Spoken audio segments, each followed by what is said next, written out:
Welcome to the Arm Wrestle. I'm your host, Ross Armstrong, where we talk to everyday people about their walks of life and story and about how they've overcome the arm wrestle. Started this podcast inspired by a dear friend of mine and a lot of people, Corey Williams, who passed away several weeks ago at 46. He was an inspiration to many, and our first guest today, Nick Metallinos, had a podcast with him called Upfront. So who better to have on the podcast than Nick Metallinos? Too good, mate. Welcome to Brisbane.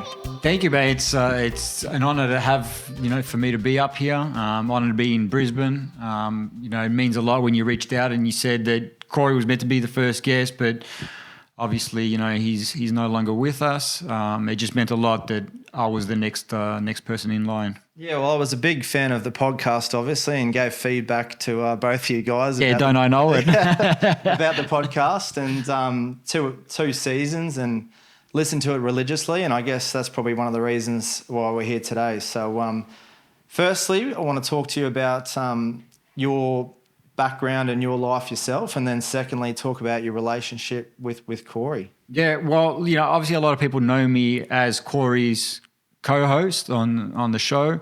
Co-hosted the Upfront Podcast with Corey for 2 seasons, like you mentioned. First year we did it through the NBL. Then this past season we just did it independently on our own. But I've been working in the digital and journalism media space for 15 years now, since about 2009, I think it was. Back when I started, I was purely written, journalism, writing articles, and I went to the NBL and I said, look, I'm creating my own website. I'd like a media pass, and the Melbourne Tigers back then granted me a media pass. So I launched my own website. That's actually how I met Corey as well. But, we'll get into that a little bit later, I'm sure. But, from that, I was doing written articles, always had an obsession about living in America. So I just, was trying to figure out a way to move over there and cover the NBA and do all that sorts of stuff. One thing you and Corey had in common, obviously, your love for New York and the fact that he was born and raised in Brooklyn. He's in the Bronx. Oh, the Bronx, sorry. In the Bronx. But that's certainly one thing we did have in common. He was a native New Yorker and I'm an adopted New Yorker. Lived there for 8 years almost in the end. Always been obsessed with New York hip hop, New York basketball. I'm a Knicks fan. Make of that what you will. So they had a good run this season. They got to one game off the conference finals. Yeah. I mean, we were held together by duct tape in the end. Guys were falling apart. I think Coach Tibbs ran everybody into the ground, as he does. Josh Hart. Yeah, everyone, mate. He ran them all into the ground. So we just fell apart at the wrong time of the year. Yeah, so... But look, it's a bright future for the New York Knicks. But, it was certainly something we had in common, me and Corey. I was in New York for about 3 years before I actually started working for ESPN. And then obviously started doing a lot more presenting, producing segments for SportsCenter, E60, all that sort of stuff. And then came back to Australia, found out I lost my job. COVID hit, I'm still here, but I've been working in the same space. I've worked for NBA Australia, worked for Complex Australia. I've worked for Sporting News, like a whole bunch of places down here. And obviously had the podcast with Corey. Yeah, well, that's interesting because COVID has obviously changed for many people's reasons, good or bad. It was very tough in the media industry, but I guess it brought you home. Everything happens for a reason. Yeah, I mean, I was home a little bit before COVID. So I'd come back to see family. I hadn't been home for about 2 years at that point. So I came home to see mum and my sister and her kids and, spent a bit of time with them. And then while I was down here, I found out through ESPN that they were cancelling my show because they just didn't have sponsors for it anymore. And then I asked them if I could still continue doing segments for SportsCenter and all that. And they said, look, we can't really commit to anything right now, but you can still write a few articles. And, you can't live in New York off writing a few articles. So I decided to take my time and spend a few months, because this was getting into, I think, September of that 2019 at that point, September, October. So I figured, you know what, let me just spend the holiday period back in Oz with the family. I haven't spent Christmas with my family in, 8 years.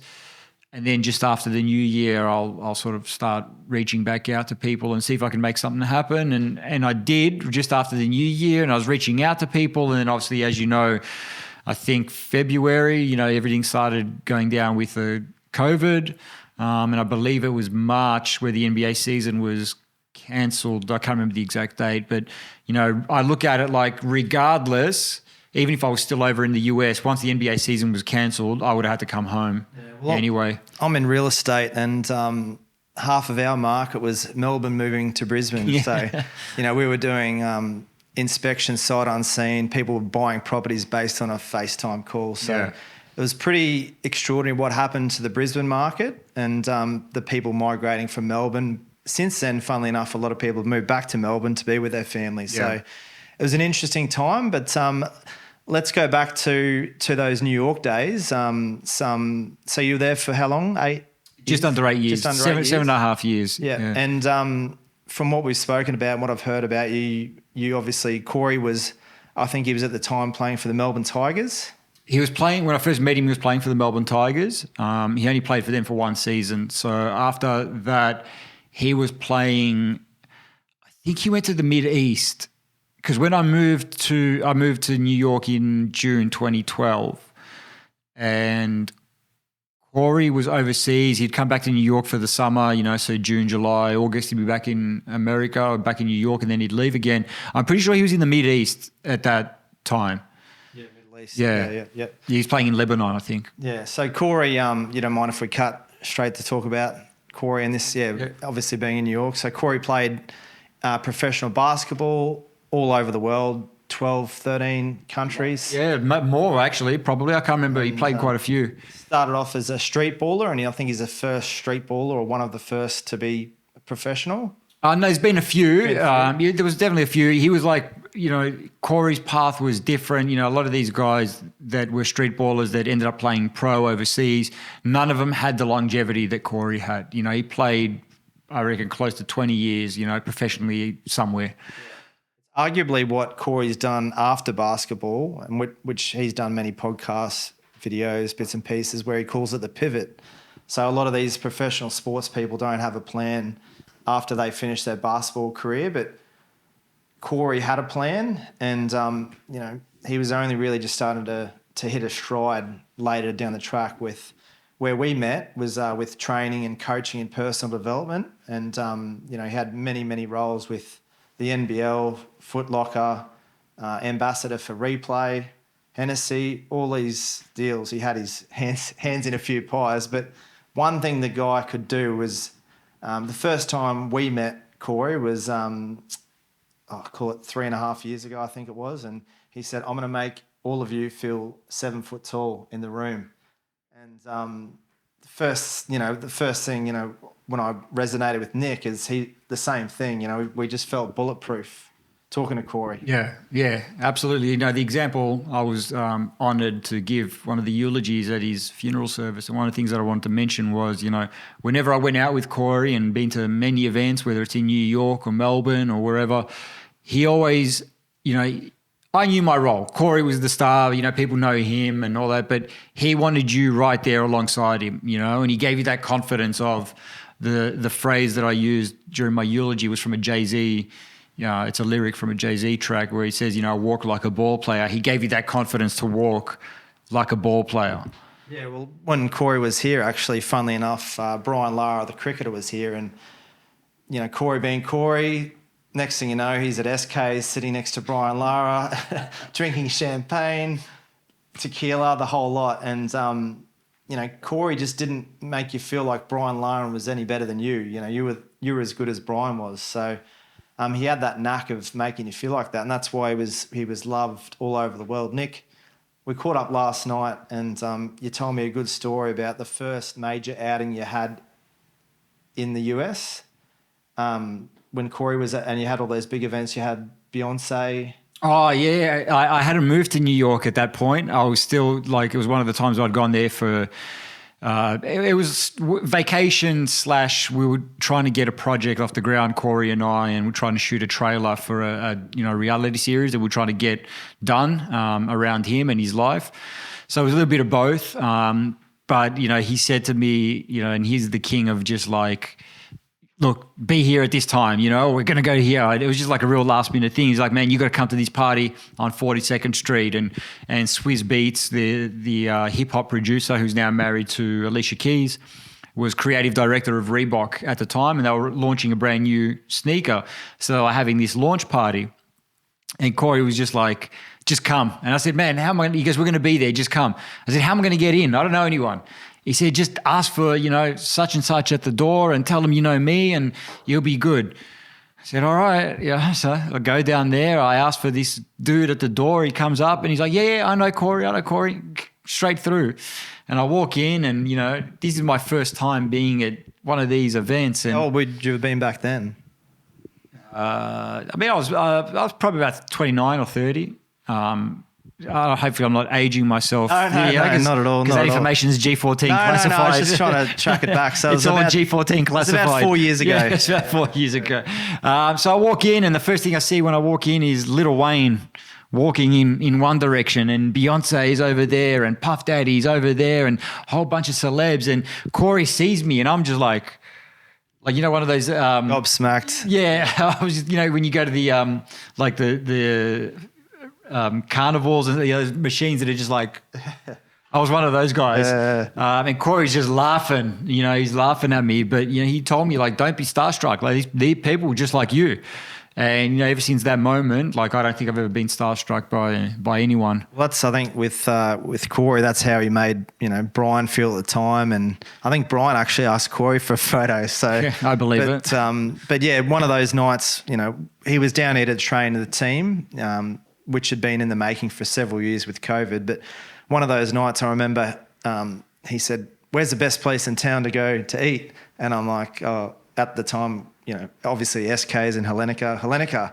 I said, but you can't get in. You need 3 weeks booking. And he goes, don't worry about it. He goes, how many of us are there? He counted 7. All right.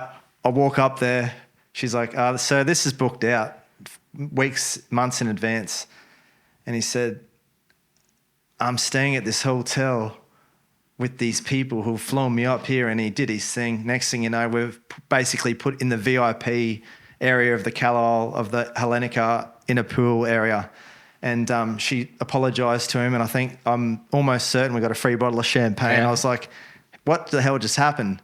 But then after that, I'm like, I can do the same thing. So I went and tried it another time and they said declined. Yeah. Sorry, you don't have his charisma. Yeah, that pizzazz. And you're not 6'3", New York native with all that charm and charisma. So, yeah. Like he went to every event. Like I always joke that I went to so many events that I had no business being at, but Corey turned up to every single one like he belonged. Whether he was on the guest list or not, he was like, he always used to tell me, we're getting in. One way or another, we're getting in. Yeah. And I'm pretty sure if we got in, many, many times, he found a way. He always found a way. Unbelievable, that knack of just the confidence, but in a nice, non-arrogant way. And non-confrontational way. Non-confrontational. So he was that sort of person that you just could learn so much from. And, I don't have the same relationship you did, but I've learnt so much about myself and where I could push myself to. And he's left a big hole in obviously many people's lives. The crazy thing that happened after he passed was all these people coming out of the woodwork. On Instagram, I saw hundreds and hundreds and hundreds of photos with him with someone else and someone else and someone else. And Andrew Gaze, who's an icon of Australian basketball, said, this guy has friends all over the world. He just made people feel like they're his best mate. Yeah. Hundreds and thousands of people. And that's something you can never train someone. That's a trait that... you've either got it or you don't. You've either got it or you don't. So, no, we're very blessed. And as I said, the reason why I'm here starting this podcast and with Nick is because of the inspiration that Corey's given me. So I'm looking forward to many episodes down the track. So Nick... back also when we were discussing the way you and Corey became tight as mates, and the story you're telling me about when you were writing the article on your internet website. Yeah, I was trying to get the website off the ground, and we hadn't launched yet, and I really wanted a player. So Corey at that point didn't have a team. He was with the Townsville Crocs for 4 years, and at that point he didn't have a team. So he wasn't in the league. And when would this have been? Late 08, maybe early 09, around that period anyway. I can't remember exactly. Going from Townsville Crocodiles. So yeah. Townsville don't have a team now, but it was big up there then. The whole town was buzzing, small town. Corey built Croc Nation, Corey built Croc Nation. So at that point, he didn't have a team. He was playing overseas, or he was overseas, and I was following him on socials. And I really wanted a player to write like a weekly blog for my website. And I kept thinking, like, who can I get that's in the NBL that's got that charisma, that's going to have something to say that people are going to be gravitated to? And I just couldn't think of anybody. And then I can't remember how it was, if I heard a rumor or if it was officially announced that Corey was going to sign with the Melbourne Tigers. And I'm like, perfect. Like, Corey would be the guy. You were living in Melbourne at the time? Yeah, I was in Melbourne at the time. And I was like, Corey's the guy that I want to write. So I sent him a DM. Hey, mate, this is who I am. I'm just trying to get this website off the ground. I'd love for you to write a weekly blog, blah, blah, blah. And he just wrote back, like he followed me and he wrote back and he said, come past the crib, we'll chop it up when I'm in Melbourne. And I was like, man, like this guy doesn't know me. Come past the crib? Yeah, he's like, come past, you know what I mean? Like, who does that? Like, he doesn't know. I could be a psycho. I wasn't, but he doesn't know that. You're his Greek brother. Yeah. So I think he landed and like the next day I went past his house. He had an apartment down in the Docklands in Melbourne. And I showed him, like I said, the website hadn't launched at that point, but we had obviously the framework there. And I showed him what it was, and I explained my vision and how I wanted him to write a blog. And I said, I'm not just focusing on basketball, we're focusing on culture and lifestyle and fashion and sneakers and the whole lot of it. And I said to him, I go, look, man, I'm not making any money off this. So you're Greek. No, that's not why I wasn't making any money. That's why you wouldn't pay him, because you're Greek. Yeah.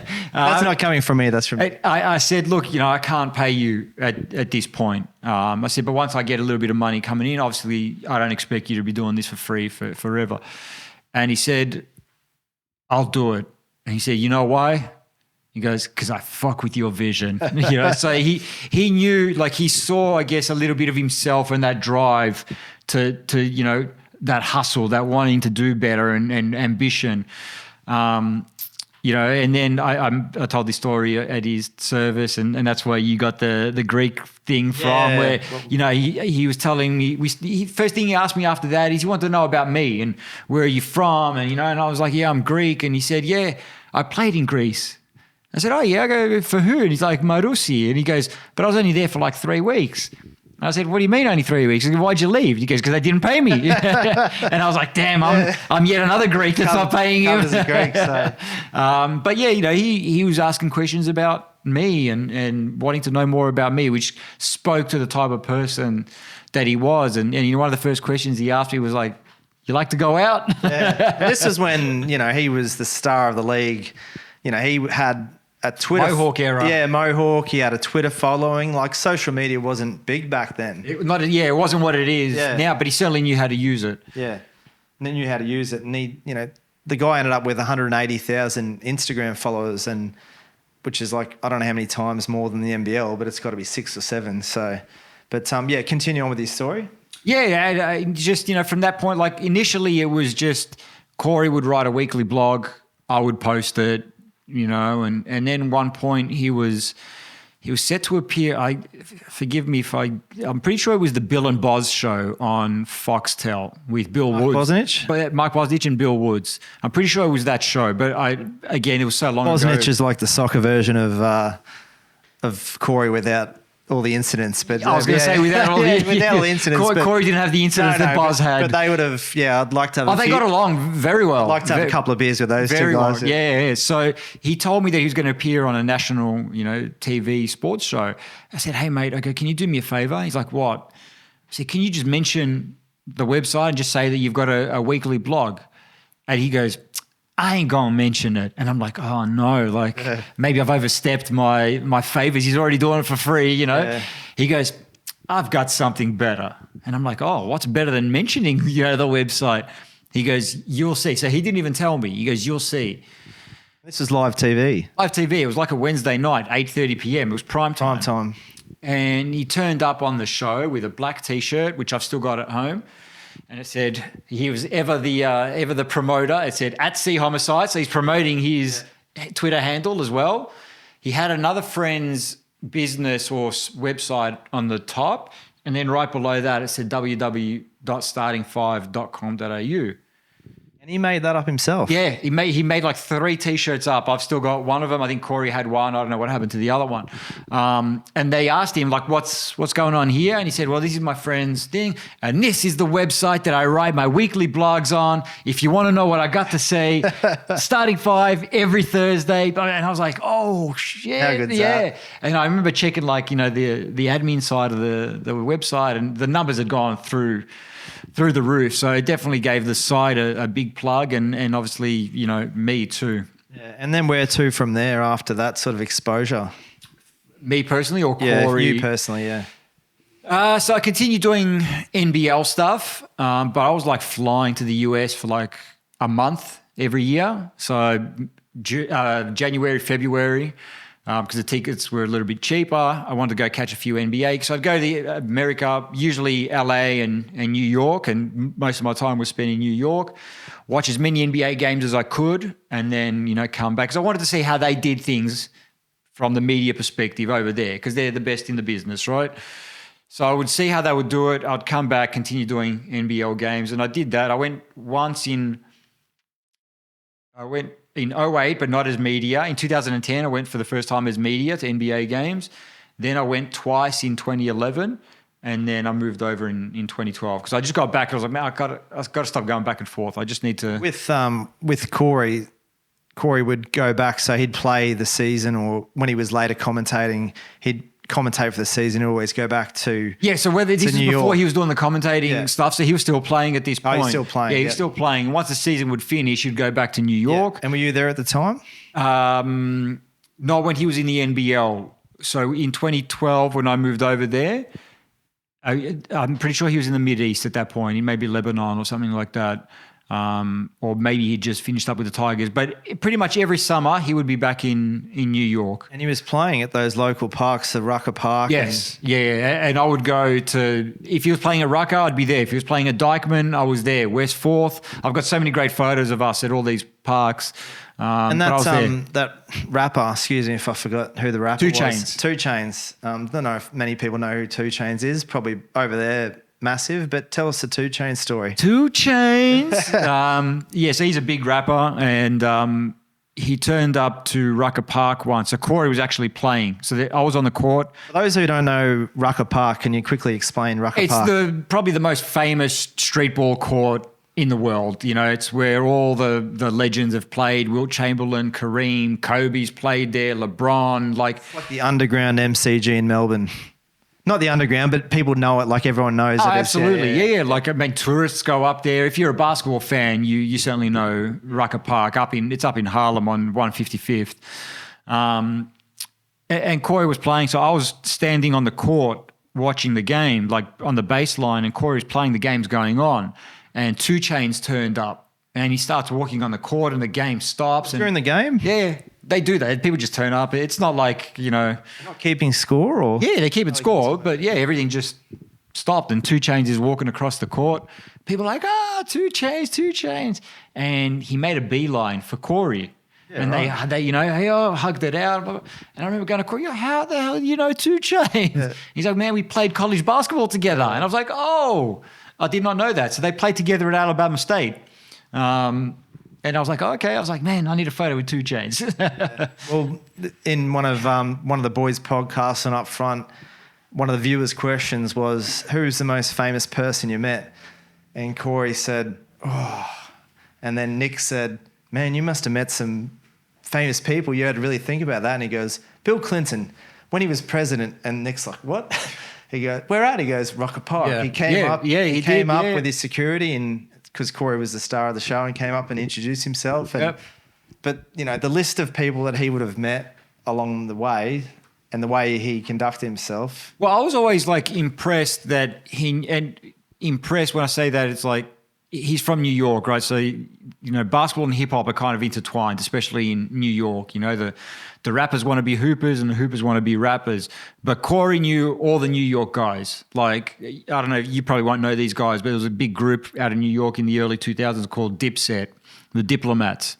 Cameron, Jim Jones, Joel Santana.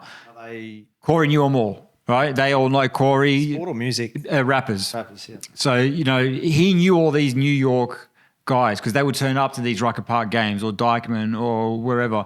And like I said, you know, the rappers want to be ballers and the ballers want to be rappers. Nothing's changed. You look at a front row NBA game now and it's half of them are rappers, or Drake's there abusing someone. Even with Rucker Park and Dykeman, like they're there, you know, on just a regular weeknight, these guys are there. They love hoop and they know all the hoopers. And then so from there, when you were living in New York, working in New York, and Corey was playing back here in Australia at that point? After he left the Tigers, he didn't come back to Australia to play. He's in the Middle East. He was in the Middle East. I know he played in Puerto Rico at one point. He was just around the world hooping. And then when he came back to New York, you'd catch up? Yeah. I couldn't wait for Corey to come. You know, that was like during the NBA season, I didn't go out much because I'm at NBA arenas 5-6 nights a week, you know, and I don't like... Especially if I've got work the next day, I don't like partying. I just always want to be clear-headed and ready for work. So I didn't really go out much during the NBA season. But once summer came around and I knew Corey was going to be back in town, like that's when I did a lot of my partying with Corey. So I was like, when are you coming back? He's like, mid-June. I'm like, all right, cool. I'll be there. We're good to go, you know? Well, I remember a post on Instagram a couple of years ago. He was there with his nephew.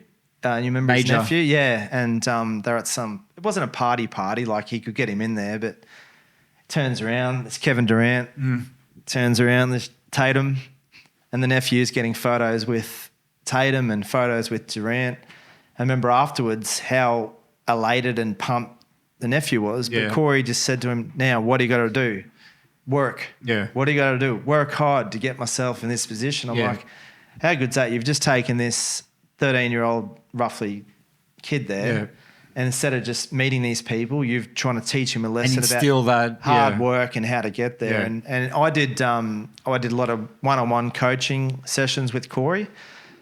Nothing was scripted. You know, it was just a general chat about life and what are you doing here, and you know, sometimes Corey being an Uber and a cafe, I'm like, mate, you're getting paid good money here, and you're in an Uber, but I'm like, he's a busy man. He's busy about town. And, but some of those conversations we had, I just walked out there and I'm like, I was ready to rip the front door from my property and go take him on.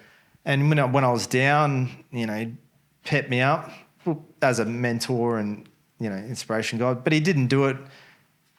He didn't do it in a sense that he was being fake. It was all genuine. And, you know, we became good mates after that. But, that's who Corey sort of was.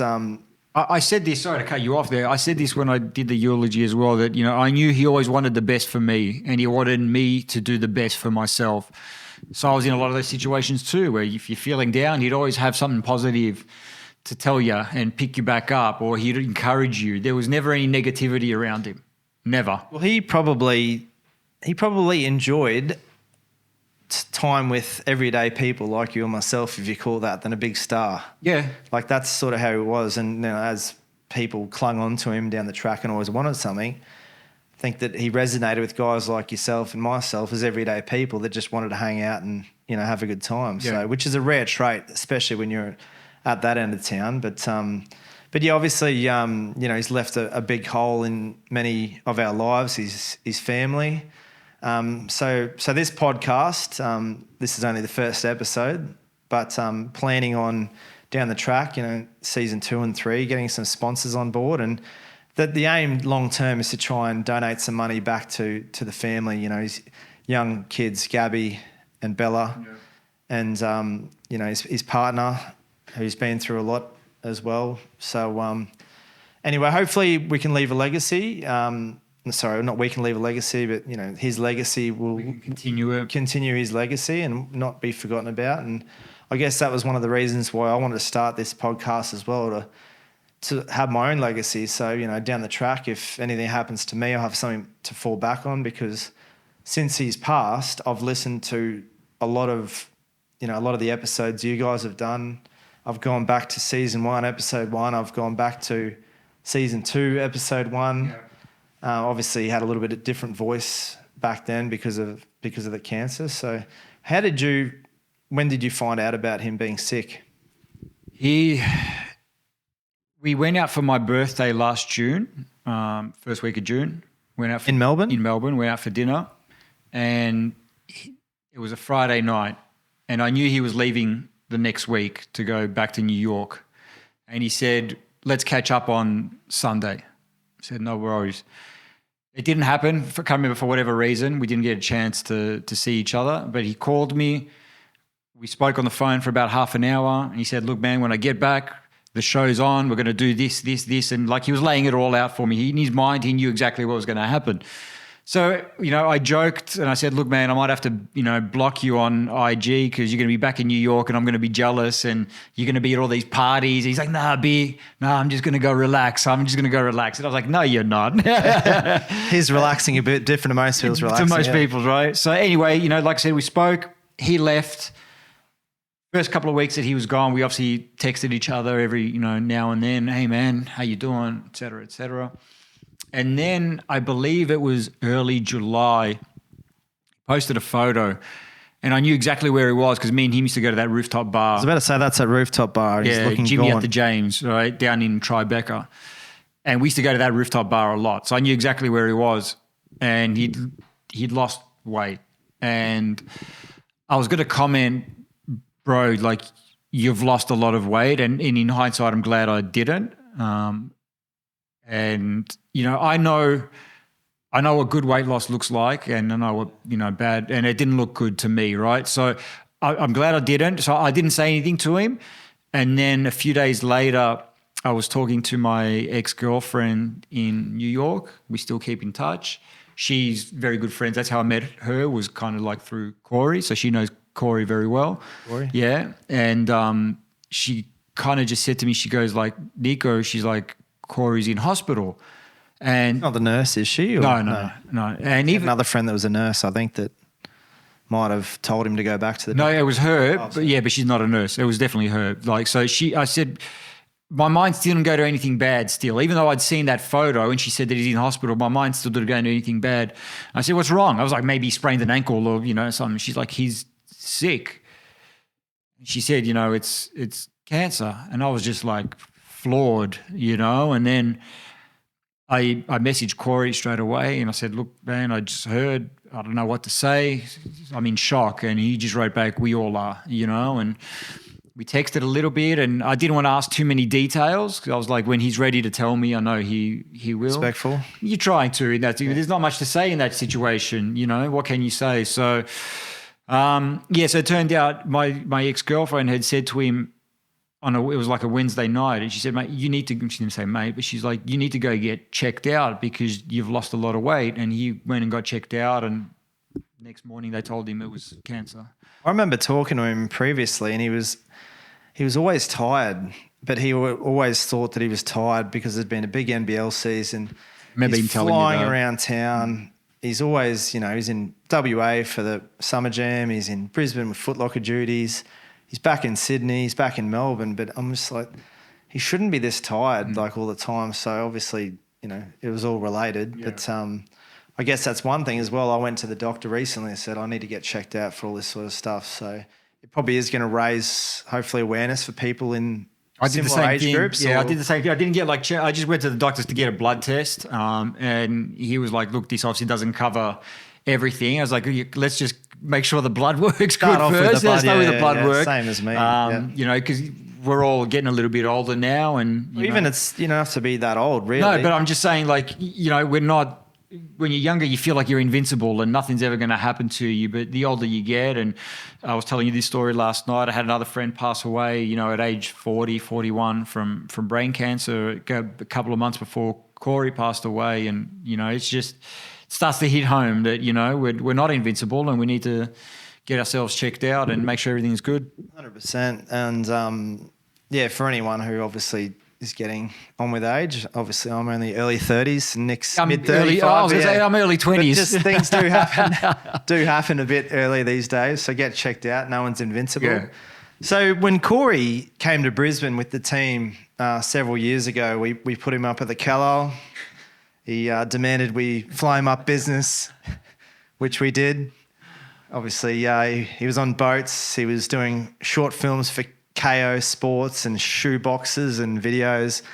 We were just all loving being a part of it. But Corey just said he came here and day 2 he was here. He was like, man, I got to buy some real estate in Brisbane. How much money's this guy got? He's got. But Nick, your first time back here in 25 years? Yeah, I came here when I was in high school, so I don't remember much. We came here with my high school, some sort of camp or something like that. I can't remember what it was, but can't remember much. And I'm pretty certain Brisbane's changed a lot in that time frame. I've actually got to apologise to everyone in Brisbane. I'm sorry, I wasn't familiar with your game. Like, this is a really nice city. I joked with you. I was ready to make, some country town jokes and that didn't happen. Talk about, the blacksmiths and the cobblers that you guys have got here and all that sort of stuff. Yeah, but where Nick's been put up in this country town. We're now looking over the development. We're going to Greca for dinner. Taking him down to Househead Wharves for a drink, and we're literally 3 minutes walk away. So yeah, beautiful. And the river walk, I walked along the river walk this morning to head into the city, and it's just really, really beautiful. And I've already told you, hey, find me some work and find me an apartment up here, and I'm going to move up in a heartbeat. I'm probably the opposite. Obviously, lived here my whole life. I haven't travelled too much. I will do down the track, but it's helped me in my real estate career because I've been able to meet a lot of people and well connected. But the area I service is the north side of Brisbane, but I live in this area, and I love going on these walks. You walk through the city, you walk over the bridge, botanical gardens. There's just so much happening here, and the vibrant Househead Wharves, which I'm looking forward to taking you down to afterwards. And I'm glad we went to it. We're going to go to a Greek restaurant. One thing you pretty pumped about. Yes, sir. Yeah. Today he said, where was the coffee shop? It was in West End. Yeah, I didn't end up making it down. I would have liked to have gone to get a Greek coffee, one of the Freddo espressos that I Where did you end up having a coffee? Just somewhere in the city, just a random cafe. Yeah. And they actually made decent coffee. We always talk about Melbourne having the best coffee, but hey, I'll tell you, Brisbane's not bad. Everything's happening here. It's all happening here. The best 2 coffee places are down at Househead Wharves there, and then there's a place, Death by Decaf. Oh, okay. Death by Decaf, which is walking distance from here in Fortitude Valley. They're open 24 hours a day. Oh, really? Unbelievable. I don't even think Melbourne's got a 24-hour. No, this one's open 24 hours a day. Wow. So, 4:45 a.m. There you go. Not bad for a country town. No, you go there at 2 a.m. Police it in. Not that I'm there at 2 a.m. But any time of the day, there's always something. People grabbing coffee and taxi drivers, I'm sure, and Uber drivers are down there. And Uber drivers, if the Uber drivers choose to pick you up. Yeah. So, but what's your take been on Brisbane? I know you're only here for 48 hours. I love it, mate. Like I said, it's it wasn't what I expected. It's exceeded my expectations. You can really see the life in the city as well, and there's a whole bunch of infrastructure being built around here, and it was a lot more cool cafes and restaurants than I really expected, and I didn't really know what to expect. Like I said, I made those country town jokes, but I knew it wasn't a country town, but it was better than what I expected, and I'm not kidding. Like, if I find work and an apartment up here. You've had first night fever, mate. You're getting a bit excited. I'm moving up, mate. I've been walking around today in a t-shirt, back in Melbourne it's about 11 degrees Celsius. So getting to about -1 as well. So. Yeah. But no, this is a beautiful time of the year here. Here in spring, for me, are the best 2 times. Yeah. Heading back to Melbourne tomorrow. Yeah. And what's the plan moving forward? The next sort of 6-12 months. Obviously, trying to get this new. Show on the road? We're trying to get a new NBA show off the ground. It's an arduous process, unfortunately, down here in Australia because it's a smaller market and there's less money for people to throw at things like basketball. But we're trying to get it off the ground. So hopefully we get that going. And then I've got another couple of projects that I'm working on. But again, it's all budget dependent and sponsorship dependent. So we'll see what happens. It's not easy. But the one sport that is really starting to kick goals in Brisbane and Australia is basketball. A lot of parents that are worried about head knocks for AFL and rugby league and union are sending their kids to play basketball. The Brisbane Bullets have just moved back to Boondall. Yep. And I believe they're... How far is that from here? Boondall's probably 20 kilometres north. It's quite a while. You don't want to get stuck in traffic going there, but where they were, it was the exact opposite, sort of 20 kilometres south. Yep. Probably not 20, but 15. But I believe if the Olympics happens, hopefully it does, they are building a complex in around Roma Street there. So I believe they'll be in 5 or so years or 6 years sold out NBL games of 10,000 people. Yep. Because as you know, like basketball, it's just a great sport. You're so close to everything. Yeah. And with this city continuing to grow the way it is, the migration here from people from expats and people coming back from, Dubai, a lot of the people we're sort of selling properties to now, Dubai, UK, the migration from Melbourne and Sydney. It's just a great sport. And we have season tickets, which we've had the last 4 years. We get 4 tickets front row at the Bullets.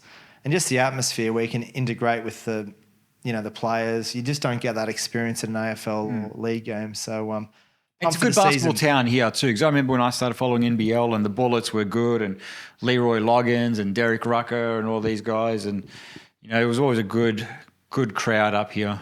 Aaron Baines came back to play, obviously. My old nemesis. Yeah, probably wasn't the same player. What's that about? Old nemesis? Yeah. I've got some interesting Baines stories. He's off camera or on camera? No, I can tell you on camera. It's just, when I was over in the US covering the NBA and obviously working for ESPN, our focus was the Australian players.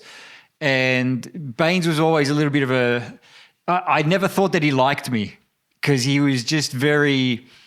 What's the word I'm looking for? Not abrupt, but he had a certain way about him. And I just never thought that he liked me, because most of the Aussie guys, you're Australian, where are you from? You've got a certain kinship, because there wasn't that many of us over there. But, Baines was just like, I just got the vibe that I didn't think that he liked me the whole time that I was there. But in saying that, when he was with the Celtics, we went out to Boston because we were filming a feature on him for ESPN, and he opened up his house to us, and we were there for 3 days, and he couldn't have been nicer, to be perfectly honest. He was absolutely amazing. He's come back and bought quite a few properties here in Brisbane, Paddington, and developed some himself. Yeah. Going back to that story about, I'm glad you brought that up about Baines. Who is the most famous player you've interviewed in the NBA? And I hope that there are some people that know the NBA, because this is like your Darren Lockyers or your best rugby league players times 100, because that's a worldwide sport. It's like the 2 or 3 biggest sports are, basketball and soccer. Yeah, probably Kobe. You interviewed Kobe? Yeah, Kobe. I mean, LeBron's up there as well.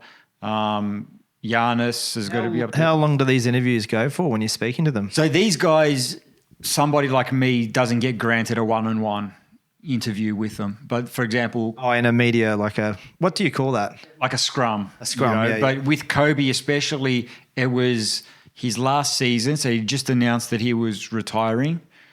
And I actually went to his last game at Madison Square Garden, his last game at Barclays in Brooklyn, his last All-Star game, his last game in Philadelphia, which is his hometown. So at all these stops, I was asking him, 2-3 questions at each sort of... Just about to ask. Did you get to ask a question? Yeah. In the scrum? Especially his last game in Philadelphia. It was weird because they held the media conference in this space and just regular fans were coming in. And regular fans started asking Kobe questions, and people could tell that it was just one guy was drunk, and they weren't being disrespectful. They were asking, actually, some of them were asking good questions, but they just shouldn't have been in there to begin with. But I got like 2-3 questions at Kobe at each one of those stops. So when you're there at one of these scrums, are you saying Nick Metallinos, ESPN? Sometimes no. I mean, most times you haven't got time to. You've just got to get your question. You got to be like Kobe, and just quickly. You haven't got time to go through that whole spiel. But if it's a Do you remember what you asked Kobe? at his last game in Philadelphia, I asked him what his most cherished memory from that building was, and he said that game there, the last game in Philly. Yeah, in Philly, because he's from Philly. That's his hometown. Yeah. When he was in Brooklyn, I was doing a piece on D'Angelo Russell, who was his teammate at the time. So I asked him a couple of questions about D'Angelo. He's been around that long. Who? D'Angelo. Yes. Yeah, he's been around for a while. Yeah. I mean, this was 2016. Kobe retired in 2016. So it's, 9 years ago. 9 years, yeah. D'Lo. But I can't remember what I asked him in Madison Square Garden. And at his last All-Star game, which was Toronto, so what they do at the All-Star games is they bring everyone out at the hotel that they're at. They bring everyone out into the ballroom area, and they've got specific tables. So each player's at one table, and then the media kind of just lines up, and Kobe's table, it was about 15 deep. That was his last. Yeah. So it was about 15 deep. So I don't think I even bothered trying to ask a question at that point, because it was just no What about chance. the celebrities over there? In the front row of the Bullets, you've got a celebrity real estate agent in the front row, but over there they've got real celebrities like Lakers, Jack Nicholson and all those guys. Have you ever interacted with those people? Different arenas do conduct their celebrity or look after their celebrities differently. I used to do a lot of the Brooklyn Nets games in Brooklyn. That's Jay-Z. So when he owned the team, he doesn't own them anymore, but when he had part ownership of the team and he was at a lot of games, and I remember joking with one of the Brooklyn Nets staff, because I'm a huge Jay-Z fan. I was like, man, how do I, even get, he goes, we can't even get close to him. He came through a special entrance, went through a special elevator, goes straight to his seat. They ushered him out. Of there. So there was no chance of getting anywhere near Beyonce and Jay-Z. Drake's probably the biggest celebrity so it was the All-Star game in Toronto 2016, and I saw him from across the court. This was during the I believe it was pre-game, actually pre-All-Star game. We were out on the court, and I saw him, and he was wearing a special limited pair of Air Jordan 8s, and I was like, man, I'd love to take a photo, because I know if I post it on my social media, all the sneaker blogs will pick it up, and I can get a little bit of traction with it. And then he was on the other side. He had this security guard who was about 8'14". He was just this massive dude. And I'm like, man, I'm not going to get anywhere near Drake. So he starts walking across the court, and he was close to me. He's probably about this far away. And in my mind, I had a split-second decision. No, because I yelled out, Drake. And I guess he must have heard my accent and figured I wasn't just a regular, or US guy, because he turned around. And at that moment, I had a split-second decision to make. I was like, do I ask for a selfie, or do I ask to take a picture of his sneakers? You went the shoes? I went the shoes. I don't know. I went the shoes. I said, can I take a picture of your sneakers? And he just looked at me, and he stuck his foot out like that. And I took the photo, I tagged it, posted it on my social, and it got picked up by all the major sneaker websites, Soul Collector, Sneaker News, Nice Kicks, everyone.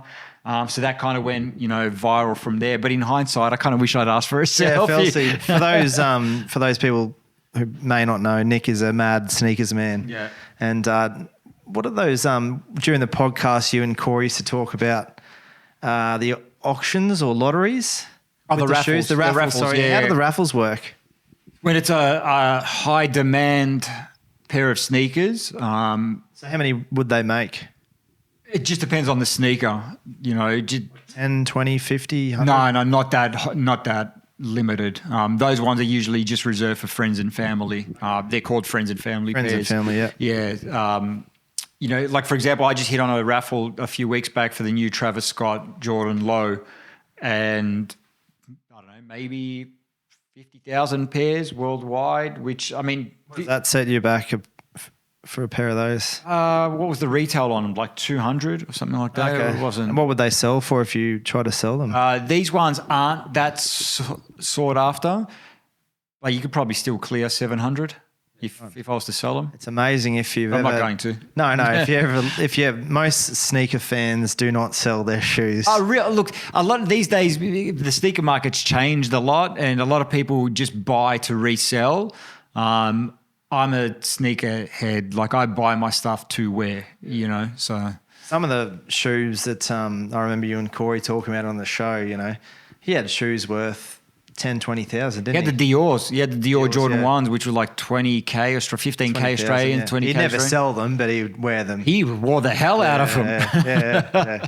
It's amazing, the sneaker culture, and it's unbelievable. There was one pair, and I'm sure if you went back and listened to the episode, you remember this. So there was a pair that came out a couple of years ago when we were doing season 1. It was the Air Jordan 1. I do remember this. The reimagined. It was called Lost and Found. So the shoe was designed to be, like it was lost somewhere back in the 80s and it's been, found now. So it had like an aged look to it and all that sort of stuff. And it was a shoe that I really, really, really loved.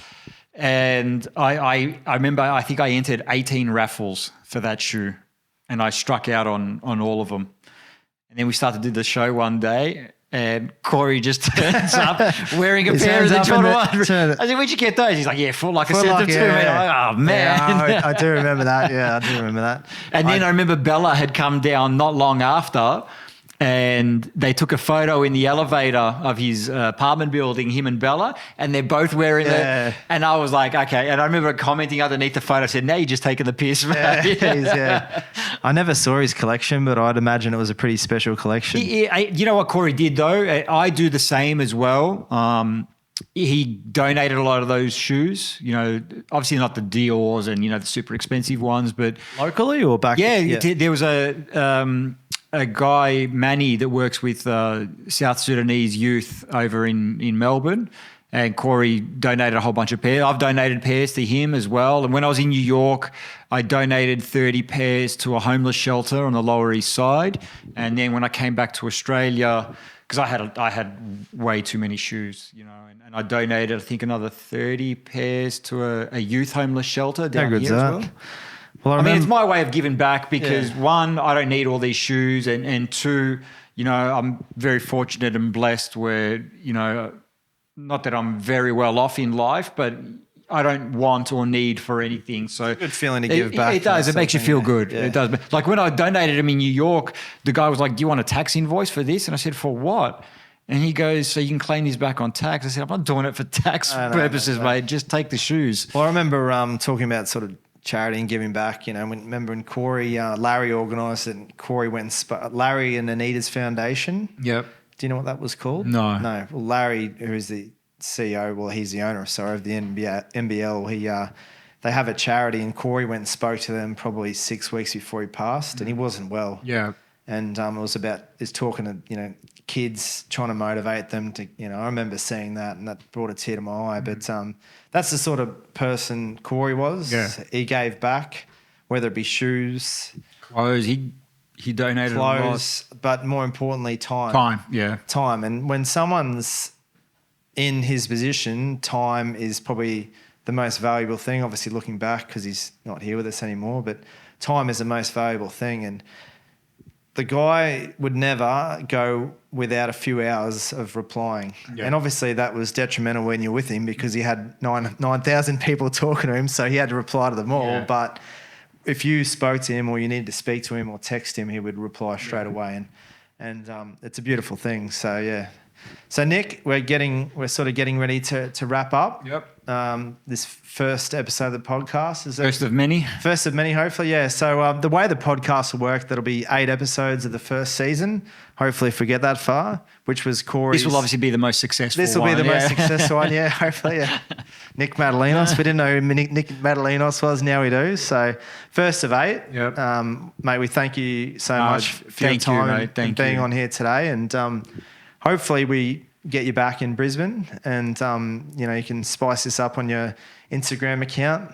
I believe you're going to post a reel about your experience here in Brisbane. Yeah, my visit to Country Australia. Visit to Country Australia that happens to be the median house price, by the way, in Brisbane is higher than Melbourne now. Is it? So really? Yeah, it is high, yeah. Wow, because Melbourne's pretty ridiculous. So. No, it's surpassed Melbourne now. So maybe I will stay in Melbourne then. Yeah, maybe we'll stay in Melbourne. It's close to $1 million now. So yeah, mate, thank you so much for your time. Thank you, mate. Like I said, really it was an honour to me when you reached out and you said that obviously Corey was the first guest. It meant meant a lot that, you thought of me as the next guy in line. 100%. And, the podcast, first episode, I was inspired by, what you guys did, but you're always the one behind the scenes organising that podcast. I knew that Corey would just turn up 35 seconds before the podcast and being natural at it, but it's not easy being in front of a camera. Yeah. And I really appreciate your time. Thank you. And thanks for coming on. Appreciate it.